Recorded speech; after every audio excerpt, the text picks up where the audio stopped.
June 1930. Two men walk purposely to the Palace of Westminster. The man on the right of the picture is the most iconic British figure of the 20th century, Winston Churchill. The 29-year-old man on the left is the newly elected Member of Parliament for London's Paddington constituency. In the dark early days of World War II, with Norway and France falling and a German invasion seemingly only days away, Winston Churchill became Prime Minister of Great Britain. But he might never have become Prime Minister at all without this man, who was at Churchill's side celebrating his moment of triumph. In 1941, a desperate Winston Churchill asked for American aid to continue the war. It was this man, standing at his side, that brokered the deal. When the House of Commons was destroyed by German bombers in 1941, this man was by Churchill's side, surveying the damage. In the secret underground bunker from where Winston Churchill conducted the war, this man had his own room, right next door to Winston Churchill's. So who was this man? Forgotten now, his story was so unlikely it could be fiction. But it wasn't. By World War II, this man was one of the most influential and powerful men in Britain, yet he has completely disappeared from history. You have to look hard for his legacy because he ordered everything burned on his death and his ashes scattered. No graves, no worms, no epitaphs. This man's name was Brendan Bracken.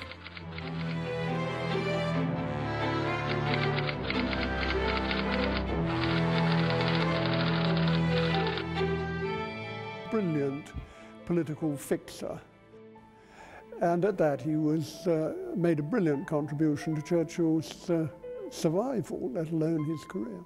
Lord Longford, who knew him, said he was the most remarkable man he had ever met.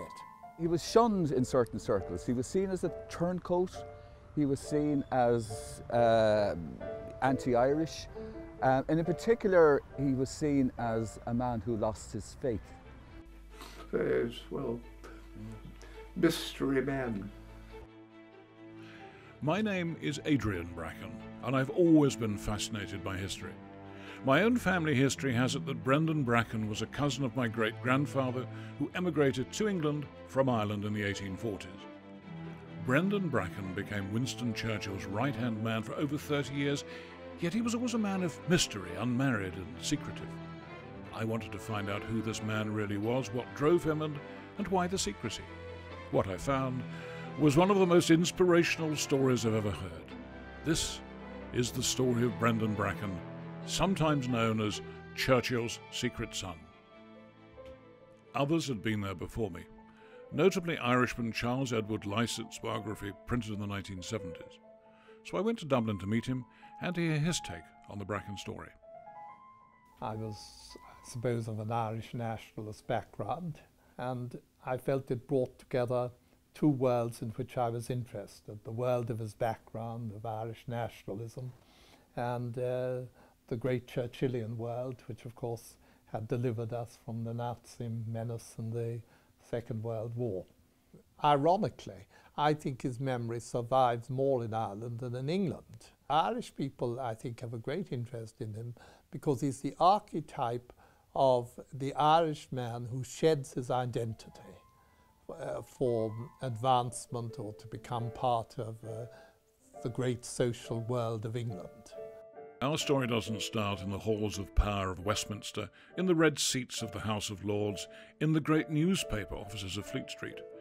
The story starts in a small town in the centre of Ireland, in Tipperary to be precise.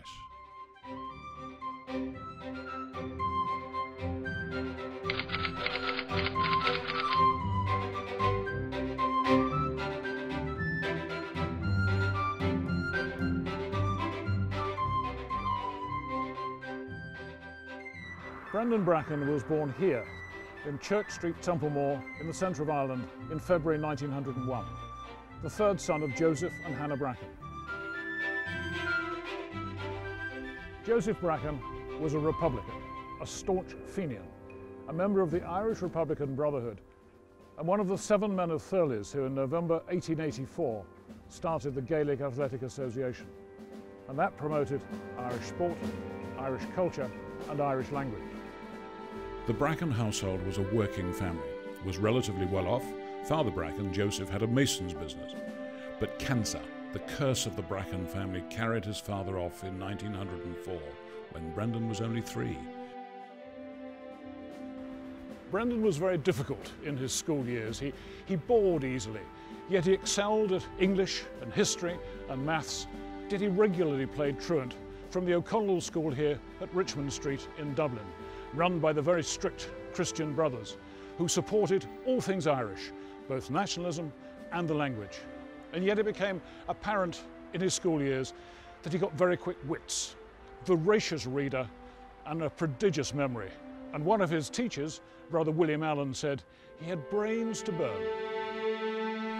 Brendan Bracken, at 13 years old, used those brains to create his first newspaper business. He wrote about his school friends and masters, created the stories, coloured the pictures, but this wasn't for fun. Everybody paid 1 penny to read it, and that included his family.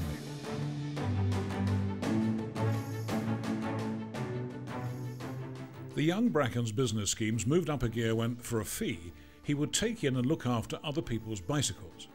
What the trusting owners didn't know was that once they were safely out of sight, Brendan would hire those same bicycles out to somebody else for a further fee.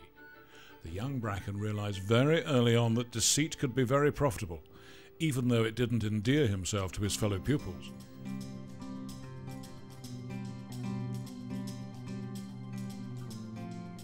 By early 1915, Bracken's troublemaking was becoming a serious problem.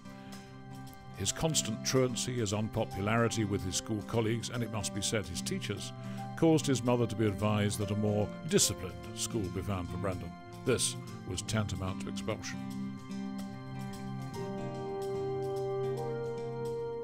Exasperated, his family sent him here to Mungret College just outside Limerick, a strictly Jesuit boarding school where he lasted just 5 months in that spring of 1915. He played truant, he fought, he read incessantly, and yet he was unteachable. He got great wits and charm. He had great intelligence. He could charm the birds from the trees, said one past teacher. And yet one day he walked out of school at the age of 14, never to return. But it wasn't just the school he ran away from. He ran away from his family. Weeks passed, and how did his family eventually find him?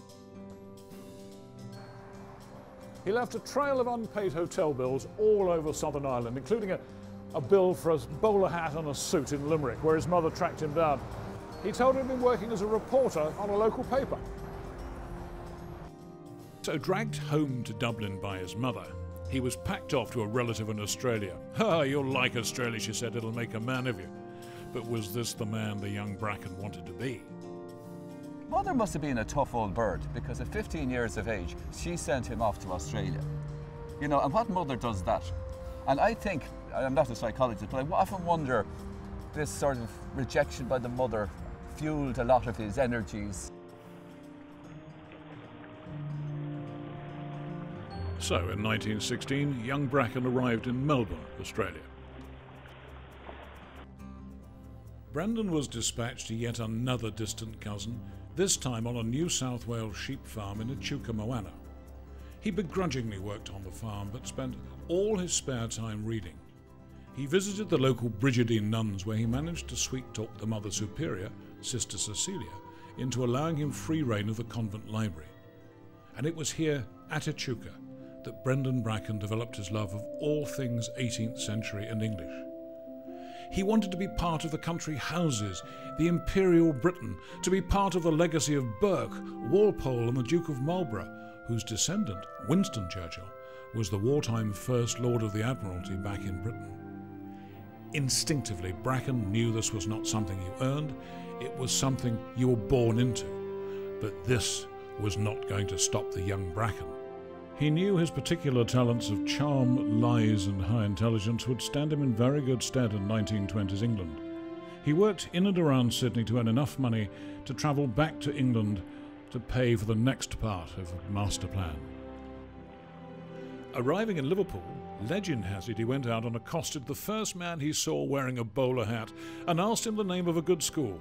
Sedbergh, he was told. So he decided there and then to break with his Irish roots and reinvented himself as Brendan Bracken, after Montague Rendell, the then headmaster of one of England's greatest public schools, Winchester.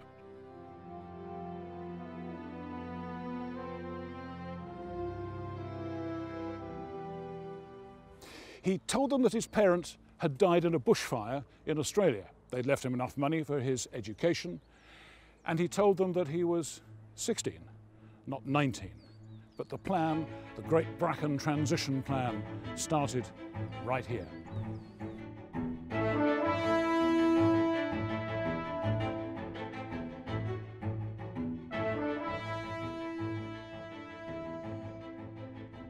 No photographs exist of Brendan Bracken's time here at Sedbergh, but there is in the school records details of his admission in September 1920. And to show me is Katie Iliff, who's the school archivist. What have you got for me, Katie?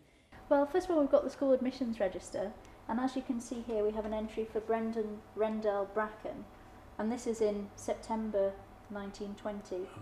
He's given his date of birth at that point as the 14th of December 1904, and also he's given his parent or guardian as B. Bracken, when we know that his father was Joseph. So in December 1920, Brendan Bracken left Sedbergh School. After one term that he'd paid for himself, he'd not told the truth about his age. He was still supposed to be 16 when in fact he was 19. But Sedbergh gave him what he really wanted, and that was the old school tie.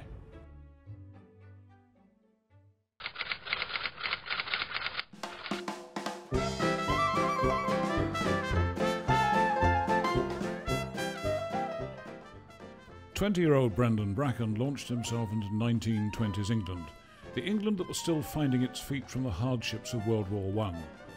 Coupled with this were the troubles in his own land that had reached a critical mass, with a civil war raging and atrocities on both sides. Not a good time to be a young Irishman from Republican roots. But Bracken had done a perfect job in becoming the quintessentially English gent. Now he's got his old school tie, the question was what to do with it. There were a succession of teaching jobs, and finally he came here to Bishop Stortford College near London. So Brendan Bracken took a teaching job here at Bishop Stortford College as assistant master at Grimwade's house on £160 a year, teaching 11-year-olds.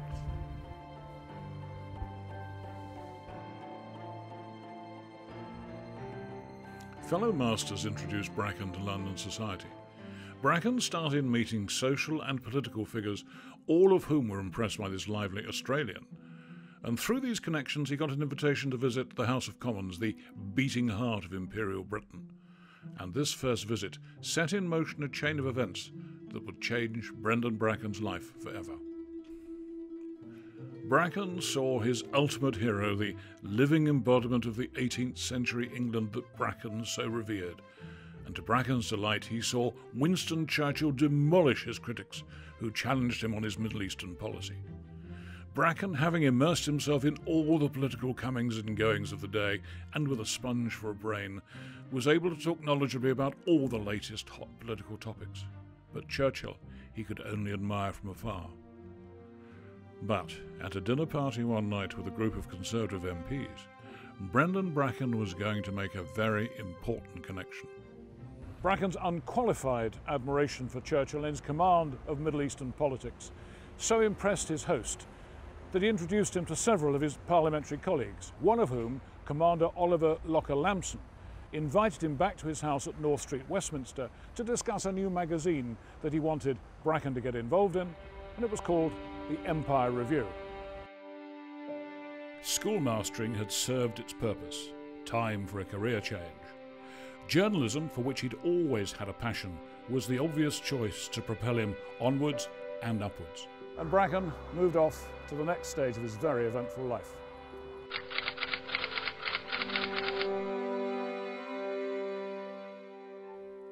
Bracken was a master at making and remembering connections. Everybody was charmed by this tall, red-headed Australian who knew everybody and everything about everybody. Quite by chance, he met Douglas Jerrold, an editor at Ayr and Spottiswoode, the King's Printers, a centuries-old firm who made a steady, if unexciting, income from printing the Bible and the Prayer Book.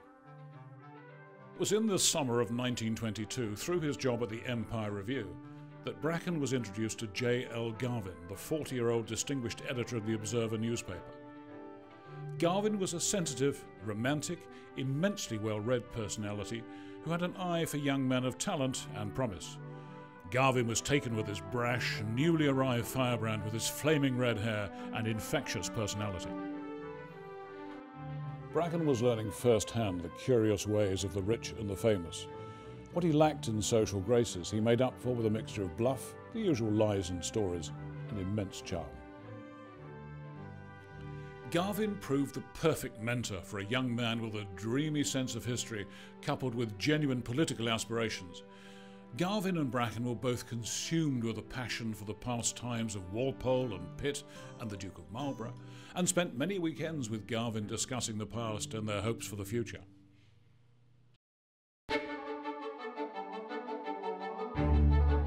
Bracken's months of networking bore fruit in the summer of 1923. A Sunday lunch invitation from his mentor J.L. Garvin provided Bracken with his passport to the inner circle.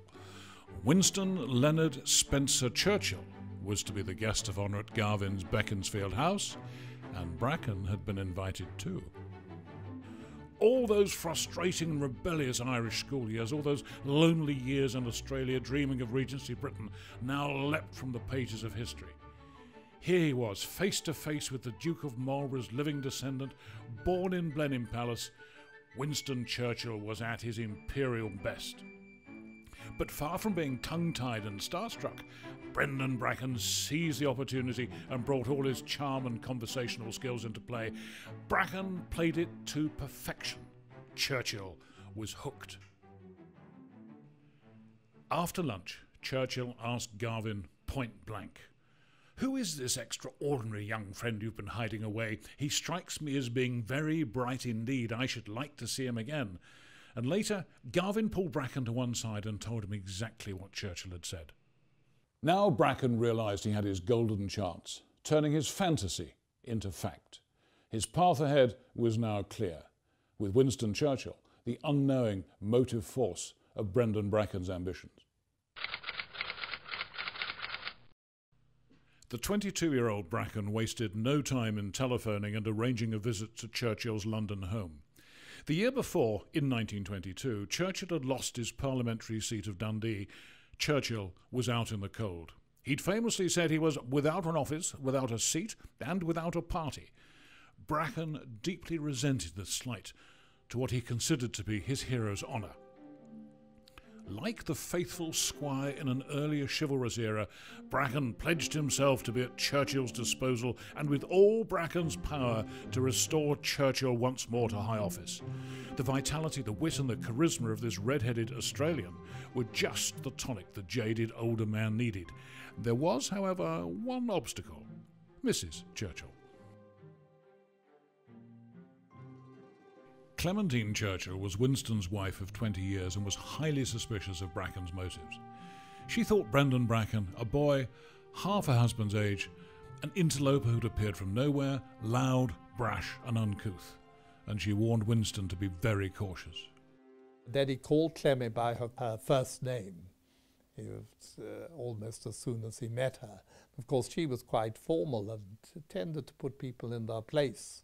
So she wasn't best pleased with that. So the relationship got off to a very poor start.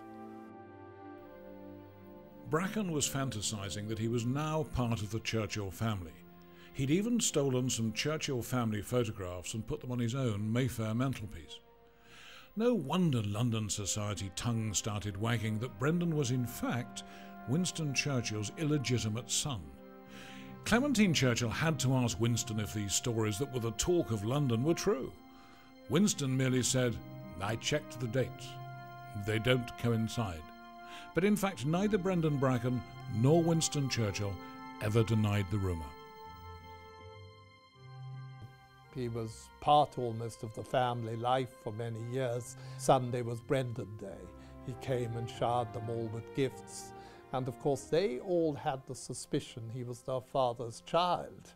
That was the odd thing. They all grew up wondering if this was so. And of course later Randolph, in his coarse way, used to call him my brother the bastard. Churchill's great affection for Bracken offended Randolph, who felt that Bracken was being treated as if he was his son, and he felt edged out.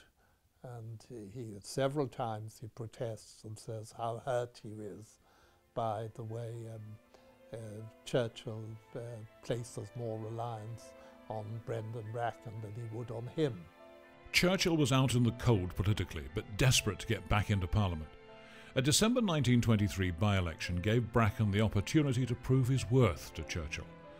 Churchill thought he saw a chance of winning the safe Labour stronghold of Leicester West. 23-year-old Bracken, who'd only known Winston Churchill for 4 months, appointed himself Churchill's personal assistant and worked night and day for the Churchill campaign in this almost unwinnable seat. Churchill, with Bracken's help, fought 2 elections at Leicester West and Westminster Abbey as an independent, but he lost them both. Despite these setbacks, Bracken could always lift his friend from the black dog depression that plagued Churchill all his life. New Conservative leader Stanley Baldwin gave Winston the safe Conservative seat of Epping, which Winston won in the landslide of 1924, and Winston became Chancellor of the Exchequer. Bracken wrote to his mother, whom he'd now forgiven for exiling him to Australia, "Dearest Mamma, I shall never be so happy as I was last week. Dear Winston became Chancellor after 2 years of enforced absence from Parliament, and after a campaign of misrepresentation and abuse that seemed to blight his hopes and chances for a very long time." He idealised his mother. Like why, I don't know, but something obviously in his psyche, he transferred his affection or his love to his mother and idealised her in a way that's quite strange, really, given what she'd done. Winston Churchill, as a government minister, now had an army of secretaries and civil servants at his side. 23-year-old Brendan Bracken had become redundant, but the success of his hero had left Bracken with a burning desire to join his idol and sit side by side with him in the Mother of Parliaments. But Bracken knew that that was going to take influence and money.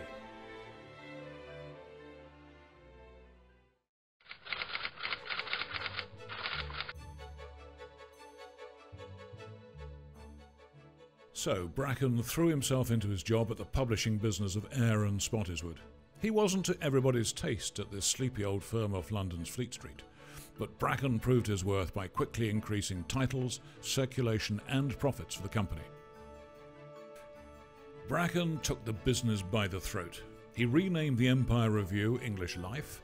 He commissioned articles from everybody, including Churchill, and even controversial figures like Italian fascist dictator Benito Mussolini. In giving people what they wanted to read, Bracken was turning the Bible printer into a dynamic publishing house.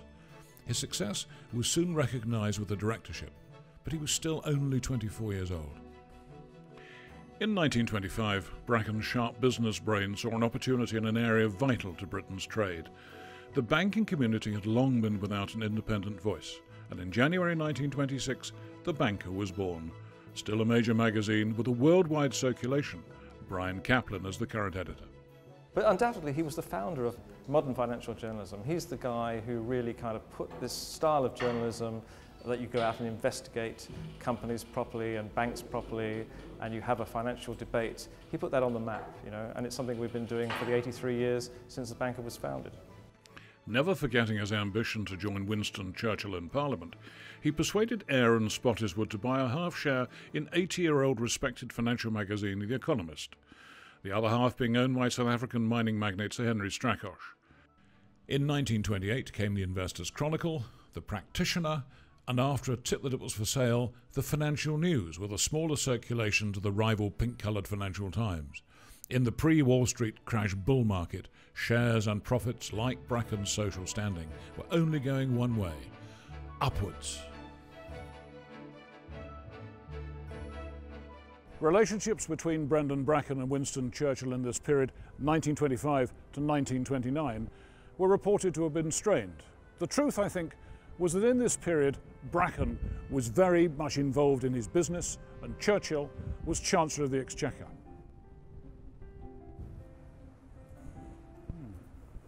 Bracken made a great deal of money in this period. Nobody's quite sure how he made so much wealth so quickly, but it was enough to set up home here in North Street, Westminster. Now the name, North Street, wasn't grand enough for Brendan Bracken, so he had it changed to Lord North Street, as befitted his gravitas and his huge ego. He also employed James and Beatrice Costello as butler and housekeeper, and during dinner parties, James Costello was primed to announce, "Mr. Bracken, the Prime Minister is on the telephone for you."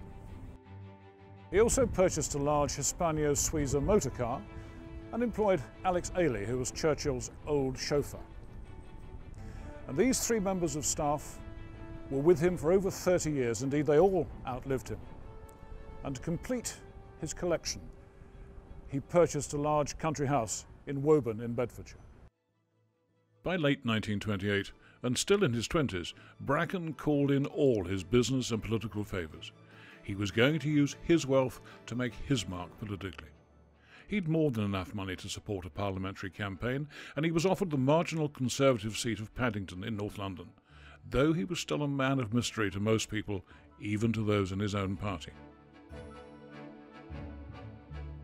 The May 1929 election was a tough and dirty campaign. Bracken even at one point having to deny that he was a Polish Jew, Jewish immigration being a real issue in late 1920s England. Bracken's aura of mystery worked against him for once, and he was forced to send to Ireland for his birth certificate. But the real truth about his Republican upbringing, Bracken still kept very close to his chest. Bracken narrowly won the seat by only 500 votes, but here was his chance to sit alongside his idol. The Labour Party had won the general election, so he and Churchill were finally sitting knee to knee in Parliament, but in opposition.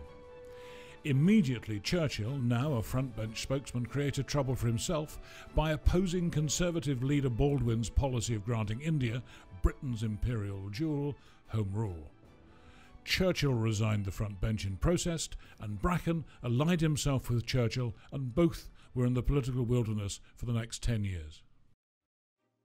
The 1931 general election was held in the middle of the Great Depression. Baldwin's Conservatives won a landslide victory. Brendan Bracken now found himself in government and alongside his hero Winston Churchill. But there was a serious problem. Churchill was still opposed to the Conservative policy of home rule for India.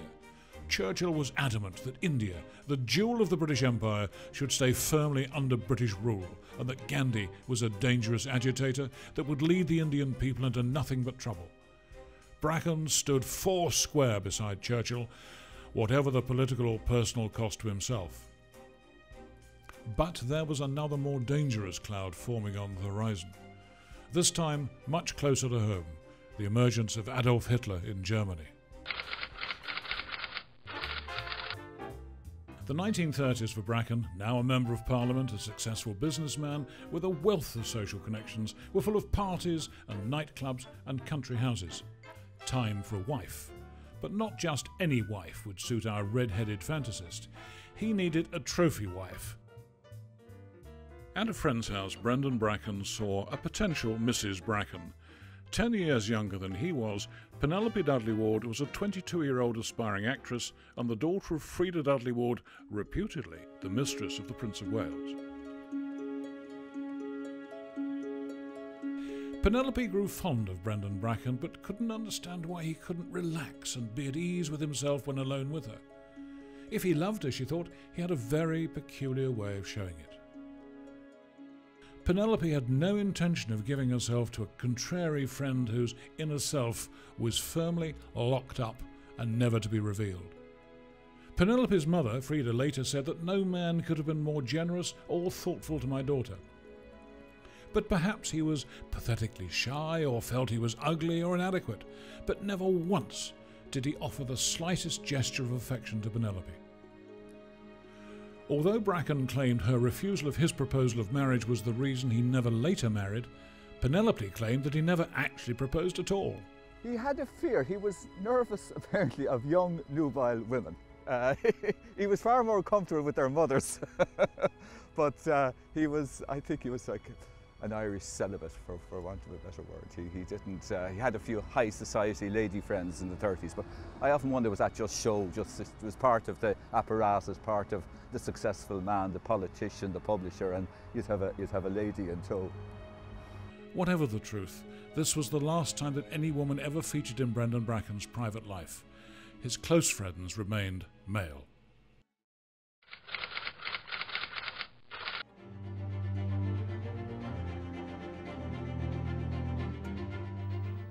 In the spring of 1935, Hitler was rearming.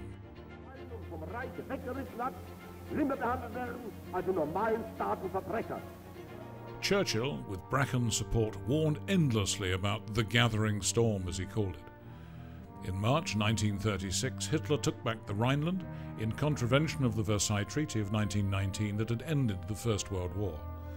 The European war drums were beating for the second time in a generation.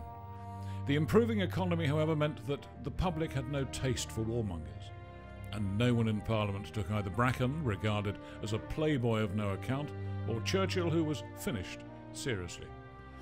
Bracken in particular was the court jester and the ventriloquist dummy, and was a blowhard without a past and without a future.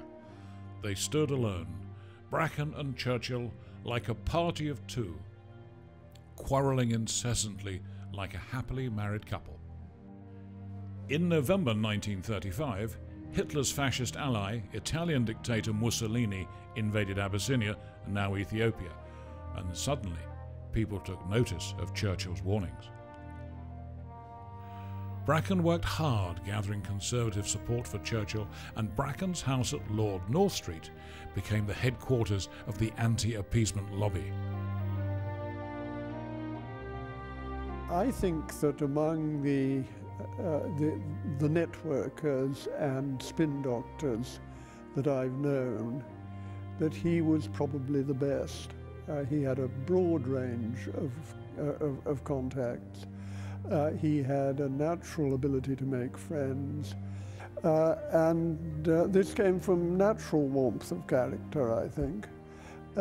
He did have a very good understanding of the more conspiratorial side of politics. And that played a very helpful role when the appeasers were continually conspiring to get rid of Churchill.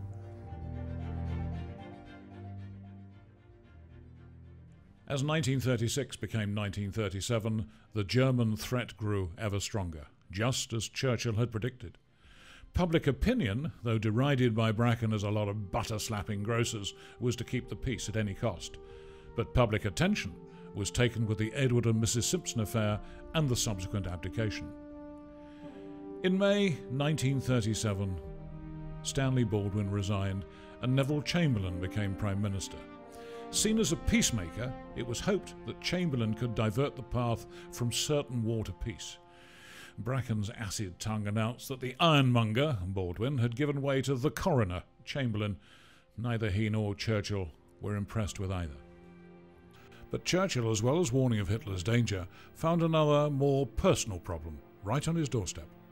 Churchill, never good with money anyway, was now reduced to a meagre backbencher's salary, all of which, and more, he was putting into his large country house Chartwell, deep in the English countryside, that he'd bought in 1922. Churchill was not good at his personal finances and was reluctant to change his lifestyle. I think that Bracken would have been the advisor who kept him out of financial trouble. Bracken was always involved in Churchill's finances. His great early service was to sell Churchill's articles. A lot of Churchill's income came through articles and books. Bracken arranged for Churchill to write for his papers and for his magazines, and he placed and commissioned articles. But Churchill was still short of funds, so Bracken arranged secretly to help Churchill financially. In 1938, things came to a head when Churchill put his beloved Chartwell on the market. Brendan Bracken knew that he had to act. He did what he did best. He secretly fixed and arranged. And with Sir Henry Strakosch, with whom he bought The Economist, he created the Churchill Fund. Strakosch himself paid off Churchill's stockbroking debt, which was around £18,000, almost as much as Chartwell was worth. War with Germany was seen as inevitable.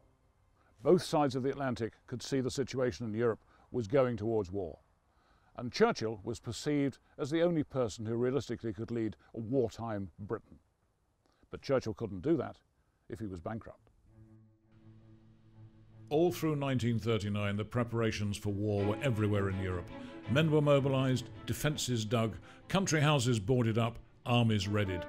And in September 1939, Hitler invaded Poland, and Europe was at war once again. Bracken felt instinctively that Churchill's hour had come, and Bracken was going to make sure that this Churchill, his Churchill, took his place in history as his predecessor John Churchill, the Duke of Marlborough, had done 200 years before. Prime Minister Chamberlain quickly appointed his advisors to help him fight the Nazi threat. Winston's back was the message telegraphed around the fleet as Churchill was again appointed First Lord of the Admiralty in the War Cabinet, and Brendan Bracken became his parliamentary private secretary. This job was made for Bracken. His natural talents for scheming and lies were now put to use with all his business, political and social contacts. Bracken was now the terrier at Bulldog Churchill's kennel door. Brendan Bracken, along with Lord Meaverbrook, now the Minister of Aircraft Production, were the men who saw Churchill after midnight, the close advisors and friends who supported Churchill day and night. But the defining moment in the Bracken-Churchill relationship came in 1940.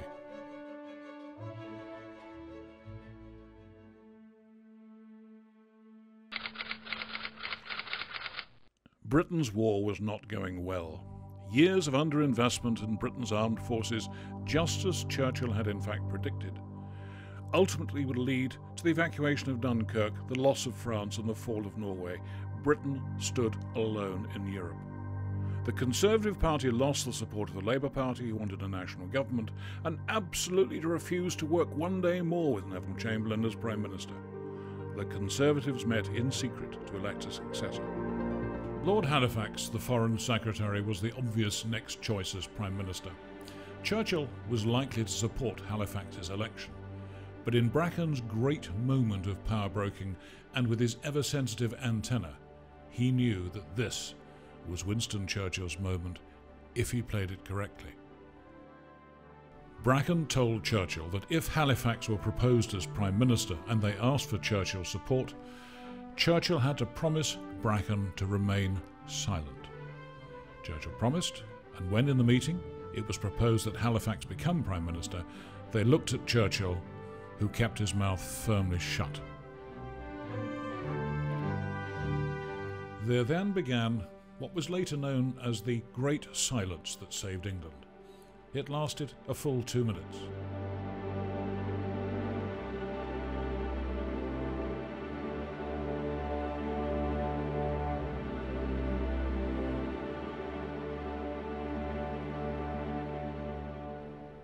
And at the end of the 2 minutes, Lord Halifax said he felt he could not be an efficient Prime Minister from the House of Lords. The meeting looked to Churchill, and he accepted. So on the 10th of May 1940, Winston Churchill became Prime Minister of Great Britain.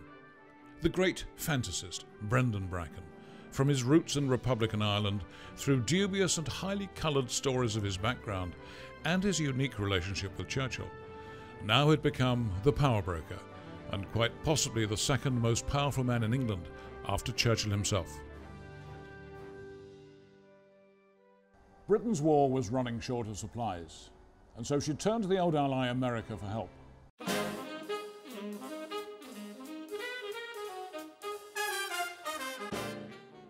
Brendan Bracken had been to America in 1937 and had met many influential Americans, including Harry Hopkins, who was President Roosevelt's right-hand man.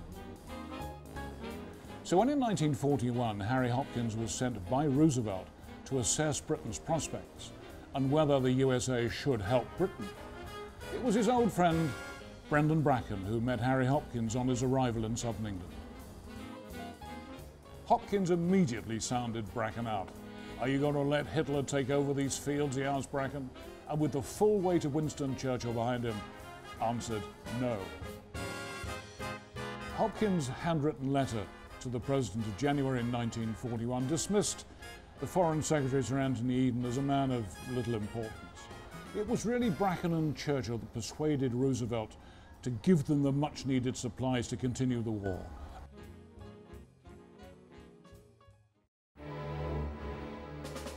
I'm sure that Hitler cannot defeat the British people.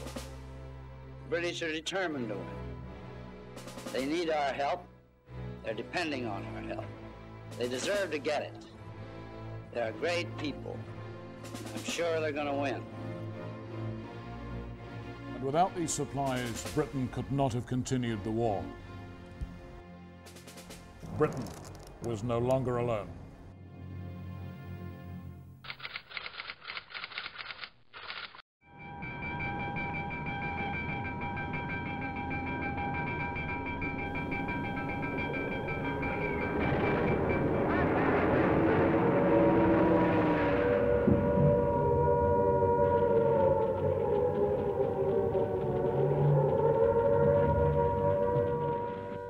By 1941, Britain's cities were cowering under constant bombardment from Hitler's Luftwaffe. But there was another aerial battle going on, the battle of the airwaves, the information war. The warmonger Churchill only wages this war against the German people to save the British Empire. You're tuned to the General Overseas Service of the BBC. Bracken had always turned down a government post, preferring to stay firmly at his master Churchill's side. But Churchill needed an expert to counter the Nazi propaganda machine. Bracken was his man. The Ministry of Information was the central government department that covered publicity, propaganda, censorship, press relations and broadcasting. From 1939 it had struggled under a succession of ineffective ministers. And Brendan Bracken took that government post that he'd so long resisted as Churchill's Minister of Information. His 1941 press conference on taking up his post is one of the very rare films of Brendan Bracken speaking publicly. I was conscripted here, I don't know for what reason, perhaps there's one reason, and that is I am myself a pressman. And I understand the duty of a pressman is to dish out the news. And I know exactly the amount of faithful and splendid work done in this building by the members of the journalistic profession. I come to you therefore as a colleague, absolutely. I'm a pressman, I'm interested in news. And if I can't get any news into the papers, well, the sooner that I depart from these premises, the better for you all and the better for the country.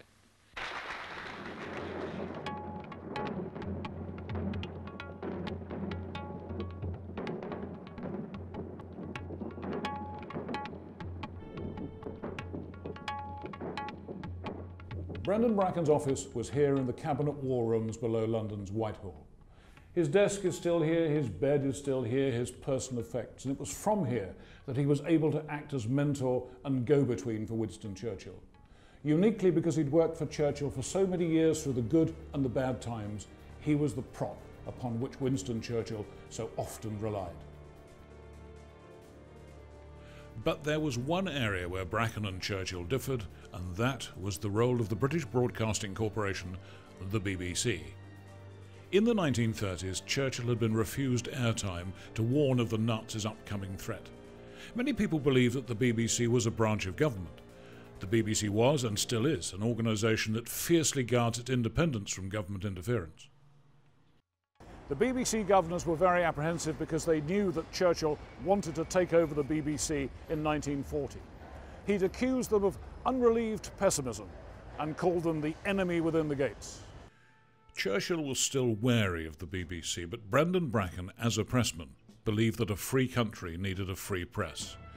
He persuaded Churchill not to follow the German example of constant government propaganda, but to allow him as an information minister to advise on rather than control what was broadcast.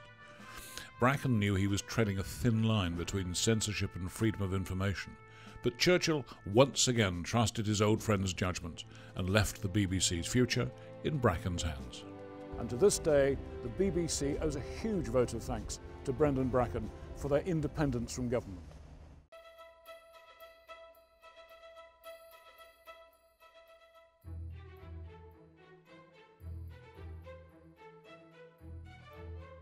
As Minister of Information, Brendan Bracken was in charge of giving his fellow newsmen the stories they wanted, just as he promised on the day of his appointment. He employed several leading writers of the day, including Eric Blair, who later, as George Orwell, satirised his time there in the novel 1984. Brendan Bracken, or BB as he was known around the ministry, along with Churchill, believed the truth was so important that it must be protected by a bodyguard of lies, became Big Brother, and along with Room 101 and the Ministry of Truth, have all passed into modern English language.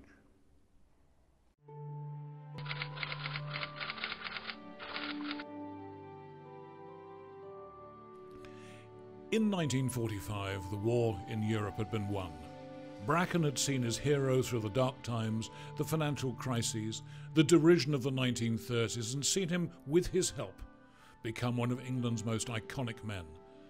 Brendan Bracken felt he had played his part in history because his Churchill, Winston Churchill, had surpassed his ancestor John Churchill, the Duke of Marlborough. His hero's place in history was assured. His work as Minister of Information was done. So Winston Churchill, in the post-victory government, gave Brendan Bracken the job Churchill had twice held himself, that of First Lord of the Admiralty. In the July 1945 election, Churchill prepared to be a peacetime Prime Minister, but in an unexpected turnaround, Labour was given a massive overall majority. Churchill was out as Prime Minister, Clement Attlee was the new man in Downing Street, and Bracken even lost his own Paddington parliamentary seat. Winston Churchill turned to his family for support. For Brendan Bracken, Parliament had been his family for nearly 20 years, but the pre-war Bracken, the fantasist, the fighter for Churchill's honour, had now mellowed. In 1946, the older, more mature Bracken, but still only 45 years old, stood for Parliament again, but this time for Bournemouth on England's south coast. Now Bracken saw himself as a man of the people, and all the energy and drive that had put Churchill into power were now directed towards his new voters. He'd missed helping constituents during the frantic war years. Now he had a chance in a time of peace to represent and help ordinary people with whom he felt a great affinity. Perhaps he felt deep down a need to redeem his soul, which he felt he'd mortgaged to realise those boyhood dreams of the grand life in Imperial England. His old school, Sedbergh, where the one term spent in 1920 had given him his passport, the old school tie, had made him chairman of the Board of Governors, and now received a new library, but typically of Bracken, it was dedicated to Winston Churchill. Remember Winston Churchill, it says over the door. He regularly attended governors' meetings, and the late Michael Thornley, headmaster in the 1950s, knew him well. Occasionally, I'm told that he had to face the fact that somebody in his employ, not here, but whatever paper or something, you know, was not pulling his weight and had to be sacked. But Brendan would go to the most extraordinary extremes to he'd always get somebody to wield the axe, and he himself in the background would be working away to see how he could find another job for that chap, without telling him, of course. So the man, the victim, usually ended up very bewildered and quite incapable of telling whether he'd been sacked or promoted. Bracken, unmarried with no close family of his own, had spent most of his life denying his Irish past and his own family. He only came back to Ireland twice. Once in 1928. He came to bury his mother here at the pretty cemetery at Glen Keane in Borrisoleigh. But he was too late for the funeral mass. He came from London to Dublin by boat and from Dublin straight here by taxi. And he stood over there, tears streaming down his face, while his family buried his mother just here. Without a word to his family, he got back into the taxi, back to Dublin and back to London. The family remember him with great affection. The family remember him a man who kept his distance but kept in touch. A man who looked after his family in times when help was needed, in terms of he educated all of us. He did by his family, right by his family.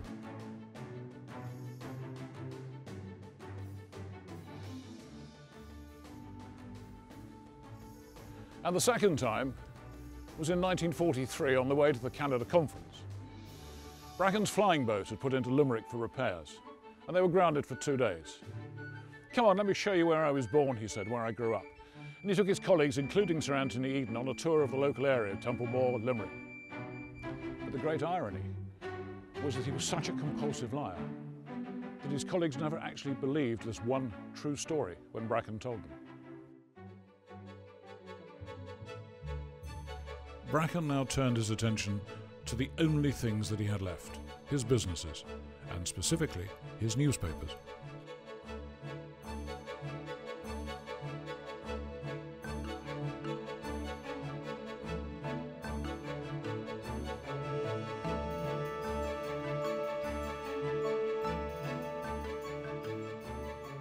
So in this period, after the war, paper was short, it was austerity, but they were profitable.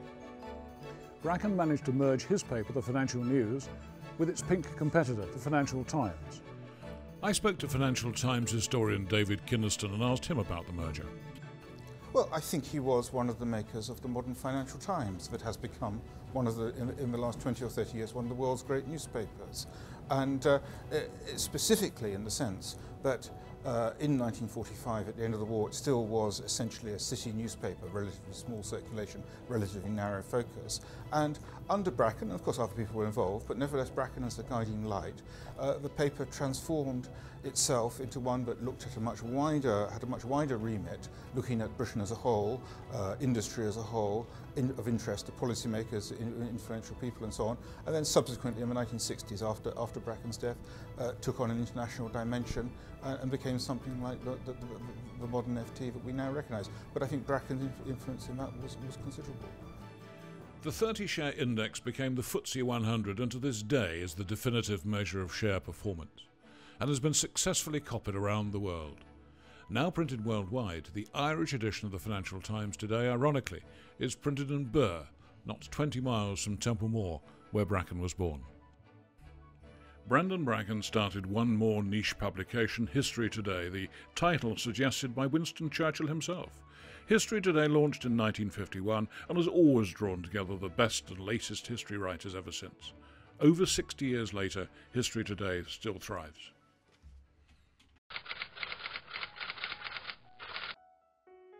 In the spring of 1958, Bracken was diagnosed with terminal throat cancer, years of cigarette smoking having its inevitable result. But on the 8th of August 1958, Brendan Bracken died. He was 57 years old. When Churchill learned of Bracken's death in the south of France, great tears welled up in Churchill's eyes and poured down the old man's face. "Poor, dear Brendan," he said. But he was too ill to attend the funeral, dying himself 7 years later at the age of 90. Clementine Churchill, Winston's wife, had now forgiven the red-headed journalist who used to sleep on her sofa with his boots on. Indeed, she came to appreciate all that Brendan Bracken had done for her husband. She sometimes thought that Winston had not appreciated him fully. During the war, like many other people, she came round to him. because he saw that he wasn't self-seeking where Churchill was concerned. He was only anxious to help, and when Churchill was difficult, he'd act as an intermediary and try to get Churchill to behave sensibly about things.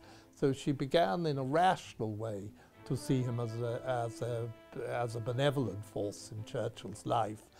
She was embarrassed, I think, that he gave so much and asked so little. Everything he does, he seems to have been with a great gusto and great energy and a determination to succeed against the odds, because he came from a rather poor and humble background, but he elevated himself to, a big player in the mainstream of society and the upper level of politics. Churchill was the great leader, but he was the vital advisor to Churchill during the periods when Churchill was still politically quite weak. Sadly, he was not a happy man, and his life has great lessons, because he achieved everything he set out to achieve, and he found it empty in the end. I have great admiration for the man. I'm very proud of him, and I like him very, very much, and I'm very proud to bear his name. In his will, he left money to Churchill College at Cambridge University, which was to open in 1960. And generations of scholars have found Bracken Library to be the focal point of Churchill College, just as Brendan Bracken would have wished. Brendan Bracken's legacy is all around us, in our newspapers, our broadcasting, and in our literature, but most importantly, in his unswerving support for the 20th century's most iconic figure, Winston Churchill, without whose triumph we might all be telling a very different story. Brendan Bracken would have hated this, his story, being told. He gave instructions there were to be no memorial services, there were to be no biographies, that his papers were to be destroyed after he died, and it took Alex Ailey, his chauffeur, 8 days to burn all his papers in the grate at Lord North Street. There were only 3 people at the crematorium for Bracken's funeral, after which his chauffeur, Alex Ailey, took Brendan Bracken's ashes and scattered them on the Romney Marshes behind the Cinque Ports at which his master, Winston Churchill, was then the Lord Warden. "I shall die young and be forgotten," was Brendan Bracken's oft-quoted remark. In that, Winston Churchill's devoted servant, and some would say his secret son, was wrong.